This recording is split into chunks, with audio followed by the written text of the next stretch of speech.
நேர்களே, தமிழ்நாட்டு திமுக அரசை நோக்கி வீசப்படுகிற மத்திய பாரதிய ஜனதாவினுடைய இன்ஸ்டிடியூஷன் பாடியாக பார்க்கும் என்ஃபோர்ஸ்மெண்ட் டைரக்டரேட் அமலாக்கத்துறை டாஸ்மாகினுடைய நிலை தற்போது தலைக்கு மேல் தண்ணீர்.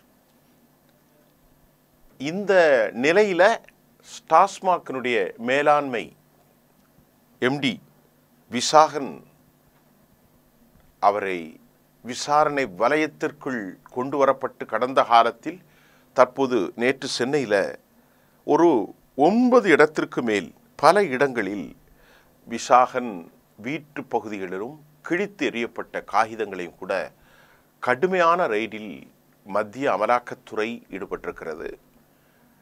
ஒரு பிரதான நிகழ்வின் மூலமாக விசாகன் அப்ரூவர் ஆவதற்காக அழுத்தம் கொடுக்கப்படுகிறது என்ற செய்தியும் நமக்கு வந்திருக்கிறது. இந்த நிகழ்ச்சியில் மிக முக்கியமாக ஆகாஷ் பாஸ்கரன் என்ற தொழிலதிபரும் கூட ஒரு திரைத்துறை ப்ரொடியூசர் அவரும் விசாரணை வளையத்திற்குள் கொண்டு வரப்பட்டிருக்கிறார்.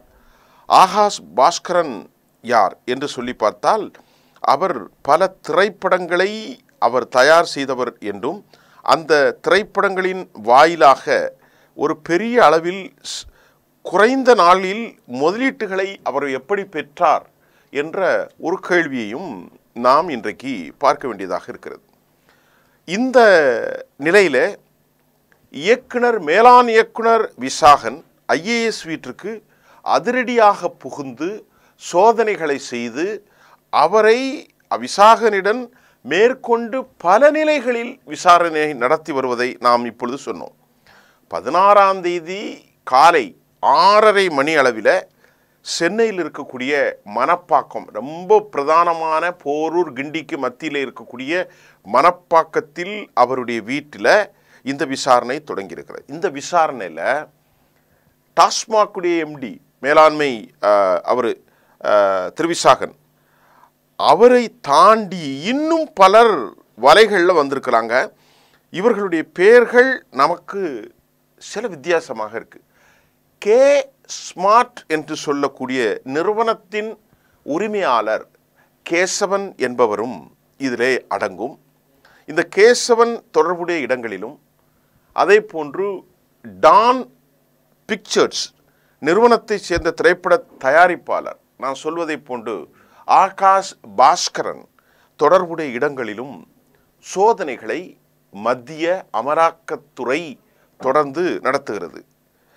எம்ஆர்சி நகரில் இருக்கக்கூடிய இந்த பிரபலமான அடுக்குமாடி குடியிருப்புகளின் நுழைந்த அமலாக்கத்துறை, அதாவது மணப்பாக்கத்தில் அமலாக்கத்துறை உடனடியாக கடுமையான நடவடிக்கைகளை மேற்கொண்டதாகவும் ஆட்சி மேலிடத்திற்கு மிக நெருக்கமான ஒரு புள்ளியின் மிக வீட்டு கதவை தட்டியிருக்கிறார்களாம். அப்போ இந்த விவகாரங்கள்லாம் போகின்ற போது பல விவகாரங்கள் அமலாக்கத்துறைக்கு கடத்திருக்கின்ற போது அந்த செயின் அப்படியே போய் திமுக அரசுக்கு ரொம்ப நெருக்கமான ஒரு புள்ளியினுடைய கதவை தட்டியிருக்கிறதாகவும் அந்த மிக முக்கியமான புள்ளி யார் என்று நாம் இப்பொழுது சொல்ல செய்திகள் இல்லை, அவர் இல்லை என்றும், ஆகவே சோதனை மட்டும் நடந்து வருகிறது. இப்படி டாஸ்மாக் முறைகேடுகளில் ஒரு 12 இடங்களில் அமலாக்கத்துறை கடந்த மார்ச்சில் ஆரம்பித்து ஏப்ரல் மே என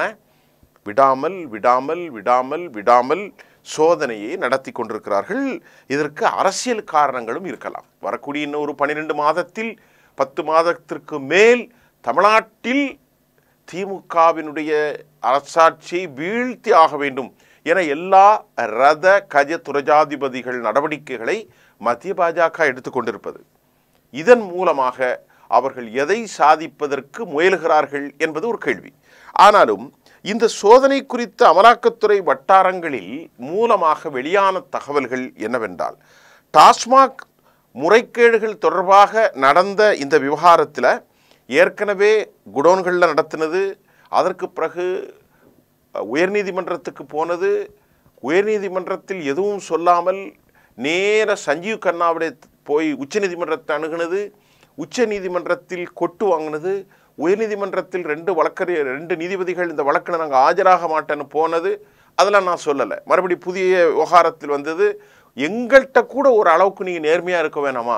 ஏன்னா சென்னை உயர்நீதிமன்றம் கேட்டது, மாநிலத்தை விட்டு இதை வெளியே போகணும்னு சொன்னது, அமலாக்கத்துறை ரெய்டு பண்ணக்கூடாது என்று இப்படி ஏராளமான ப்ராசஸ் நடந்து முடிந்தது. ஹட் பின் டன், எல்லாம் முடிந்து போச்சு. இப்போ டாஸ்மாக் நிறுவனத்தில் இந்த 1000 கோடி என்பது வெளியே சொல்லப்பட்ட ஒரு வசனம். ஆனால் இதனுடைய முறைகேடுகள் அதிகமாக இருக்கும் என்று எதிர்க்கட்சிகள் வைத்து கொண்டிருக்கிறார்கள். அமலாக்கத்துறை விசாரணையை தாண்டி சம்மன் அனுப்பியும் 2 முறை விசாகனுக்கு, டாஸ்மாக் தலைவர் விசாகனுக்கு 2 முறை சம்மன் அனுப்பியும் அவர் ஆஜராகாததால் மணப்பாக்கத்தில் இருக்கக்கூடிய அவருடைய வீட்டில் சோதனையிட்டதாகவும், டாஸ்மாக் கொள்முதல் தொடங்கி சில மதுபான ஆலைகளுக்கு சாதகமான ஆர்டர்கள் வழங்கப்பட்டது வரையிலும் நிறைய கேள்வியை அவர்கள் கேட்டிருப்பதாக தகவல் வருது. மதுபான ஆலைகளில் யார் அப்படின்னு நம்ம பார்ப்போம். அக்காட், ஜெகத் ரட்சகனுடைய அக்காட், கால்ஸ், எஸ்என்ஜி, இவங்க எல்லாமே டிஎம்கே குரூப் தான். இதில் 60% மது பாட்டில்களை சப்ளை பண்ணுறது ஜெகத் ரட்சகனுடைய டிஸ்லரி, அந்த யூனிட் தான். நல்லா கவனிங்க. கால்ஸ், எஸ்என்ஜி இவர்கள் அனைவரும் திராவிட முன்னேற்ற கழகத்தினுடைய ஒரு அங்கம்தான். ஆகவே தான் இந்த மதுபான ஆலைகளுக்கும் உங்களுக்கும் என்ன சம்பந்தம்? அவர்கள் எத்தனை பாட்டிலை உள்ளே அனுப்பினார்கள், எத்தனை பாட்டிலில் பில் போடப்பட்டது, பிளாக்ல எவ்வளவு விற்கப்பட்டது, ஒரு பாட்டிலுக்கு 10 ரூபாய் அல்லது 30 ரூபாய் என்று சொல்லப்படுகிறதே, இதற்கு ஆதாரங்கள் வைக்கப்படுகிறதே. உண்மையிலேயே தமிழ்நாடு முழுவதும் 4000க்கும் மேற்பட்ட கடைகளின் சில்லறை வியாபாரிகளிலும் அதை தாண்டி அனுமதி இல்லாமல் வழங்கப்பட்ட பார்களிலும் எவ்வளவு கள்ள வியாபாரம் செய்யப்படுகிறது என்றெல்லாம் சுத்தி உட்கார வந்து விசாகனை வந்து கிடுக்குப்பிடி கேள்வி கேட்பதற்காக அவர் வீட்டிற்கு மறுபடி வந்ததாகவும் அவரிடத்திலே பல கேள்விகள் கேட்கப்பட்டதாகவும் நமக்கு செய்திகள் வந்திருக்கிறது. அது மட்டும் இல்லாமல் வாட்ஸ்அப் உரையாடல்களினுடைய ஷார்ட் ஸ்கிரீன்கள் வந்து நகல்கள் எடுக்கப்பட்டு அதை கிழிந்த நிலையில் விசாகன் வீட்டினுடைய பின்பக்கத்தில் தூக்கி எறிந்த செய்திகளும் வந்திருக்கிறது. இந்த நகல்களில் அதில் சில விஷயங்கள்ல அவர் எழுதியிருக்கிறதாகவும் சொல்லப்படுகிறது. இப்போ தலைக்கு மேலே தண்ணீர் போன மாதிரி கத்தி தொங்கி கொண்டிருக்கிற நிலையில் தப்பி விட வேண்டும் என்று அவர் முயற்சிக்கிறார். அந்த செய்தியையும் கூட மிக முக்கிய பத்திரிகை தெரிவிக்கின்றது. மிக மிக முக்கியமாக இந்த நிலையில் யார் இந்த ஆகாஷ் பாஸ்கரன்? அவர் யாருன்னா மிக முக்கியமான ஒரு பிரபலம் என்று சொல்லப்படுகிறது. இட்லி கடை, இந்த மாதிரி ஒரு படம், பராசக்தி, சிவகார்த்திகேயனை வச்சு பெரிய படம். ஒரு குறிப்பிட்ட நாளில் அவர் வந்து 400 கோடி 500 கோடின்று அவருடைய நிறுவனம் அப்படியே வளர்ந்து வருகிறது. அவர் நேற்றைக்கு தமிழ் திரையுலகத்திலும் டாஸ்மாகுடைய லிங்காக ஆகாஷ் பாஸ்கரன் மையப்படுத்தப்பட்டது. இந்த ரெய்டில் கேஸ்மார்ட் கேசவன், டான் பிக்சர்ஸினுடைய ஆகாஷ் பாஸ்கரன் இவர்களெல்லாம் சோதனையில் வந்தது தான் பலருக்கு புருவத்தை உயர்த்தியதாகவும் சொல்லப்படுகிறது. இந்த இடங்களில் ஏன் அமலாக்கத்துறை சோதனை நடத்தியது என்று நமக்கு கிடைத்த அந்த பத்திரிகை செய்தியின் வாயிலாக பார்க்கின்ற போது, இவர் யாருன்னா அன்பில் பொய்யாமொழி இருக்கு இல்லையா, மகேஷ் பொய்யாமொழி. அவர் யாரு? உதயநிதியுடைய மனசாட்சி, ரொம்ப நெருக்கம். அவருடைய உதவியாளராக இருக்கக்கூடிய கார்த்திக், அந்த கார்த்திக்கு இவர் மைத்துனர் என்று சொல்லப்படுகின்றது. ஆகாஷ் பாஸ்கரன் யார் என்று சொன்னால் அன்பில் மகேஷ் பொய்யாமொழியிடம் உதவியாளராக இருக்கக்கூடிய வாளாடி கார்த்திகேயன் என்பவருடைய, கார்த்தியினுடைய மைத்துனர். இவருக்கு, இந்த ஆகாஷ் பாஸ்கரனுக்கு ஒரு சொர்ண மாளிகை என்ற நகை கடையும் ஸ்ரீ வேலவன் டிரான்ஸ்போர்ட் என்ற நிறுவனமும் நடத்தி வருவதாகவும் மிக முக்கியமான பத்திரிகை செய்தி வந்திருக்கிறது. சில படங்களில் உதவி இயக்குனராக இருந்த ஆகாஷ் பாஸ்கரன் அவதாரம் எடுத்து முன்னணி திரைப்பட தயாரிப்பாளர்களை வைத்து மிக வேகமாக படத்தை தயாரித்து திரைத்துறையில் 6 மாதங்களில் அபரிவிதமான வளர்ச்சியை அவர் எப்படி பெற்றார்? அவருக்கு பணம் எங்கிருந்து வந்தது? இந்த சூழ்நிலையில் டாஸ்மாகினுடைய ரைடின் மூலமாக அவருக்கு தொடர்பு இருப்பதாக வெளியாகிய தகவல்கள் மூலம் அமலாக்கத்துறைக்கு கிடைத்ததான். அதைத் தொடர்ந்து தான் அவருடைய இடங்களில் சோதனை. புரிஞ்சுக்கிட்டா? இட்லி கடை, சட்னி கடை, அப்புறம் பராசக்தியில் அதெல்லாம் வேற விவகாரம். இந்த ஸ்மார்ட் கேசவன் திமுக ஆட்சியில் இவரையும் ஒரு பெரிய திடீர் வளர்ச்சியாக பார்க்கிறது. எல்லாம் புது புது புள்ளிகளாக வர்றாங்க. பத்திரிகை செய்திகளை தான் நாங்கள் பேசுகிறோம். ஸ்மார்ட் கிளாஸ் நிறுவனத்தோடு இவர் கேரளாவில் ஒரு ஒப்பந்தத்தை போட்டிருக்கார்.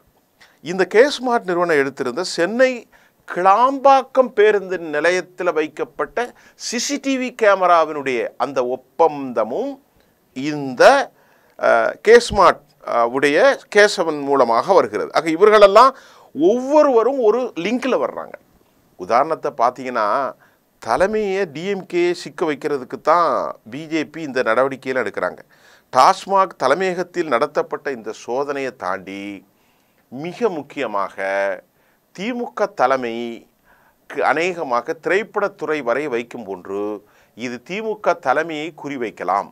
ஆகாஷ் பாஸ்கரன், ஸ்மார்ட் கேசவன், இப்படி நிறைய புதிய புதிய புதிய புதிய புதிய புதிய முகங்கள் இதில் சிக்குவது.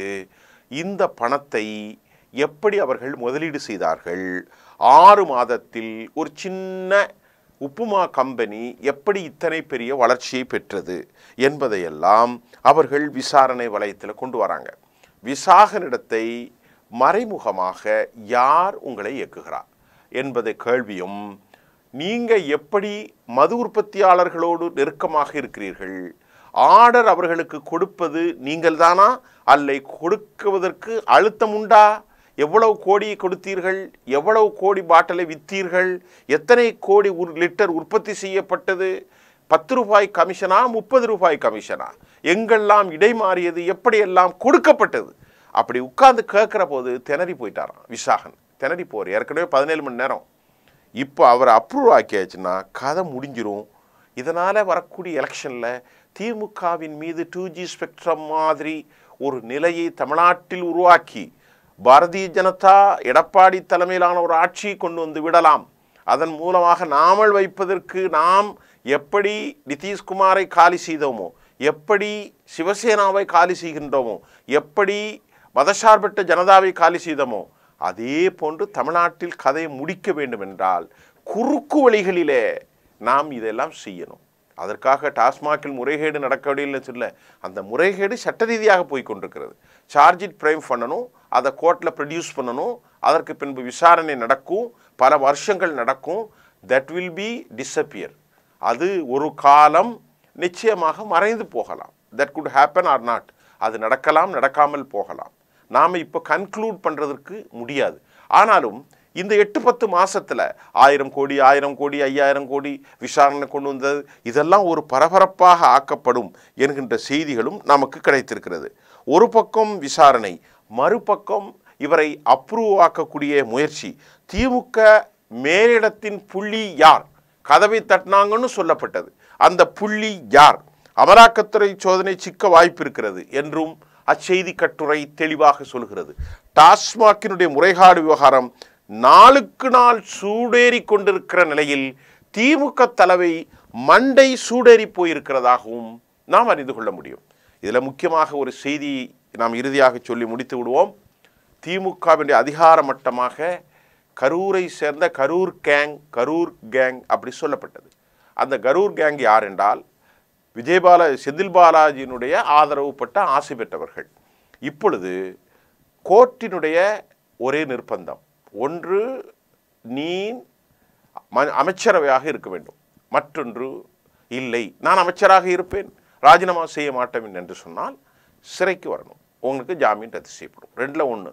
அவர் சொல்லிட்டார், நான் அமைச்சராக இல்லையா வெளியே இருந்துக்கிறேன்னு சொல்லிட்டு அமைச்சர் பதவியை ராஜினாமா செஞ்சிட்டார்.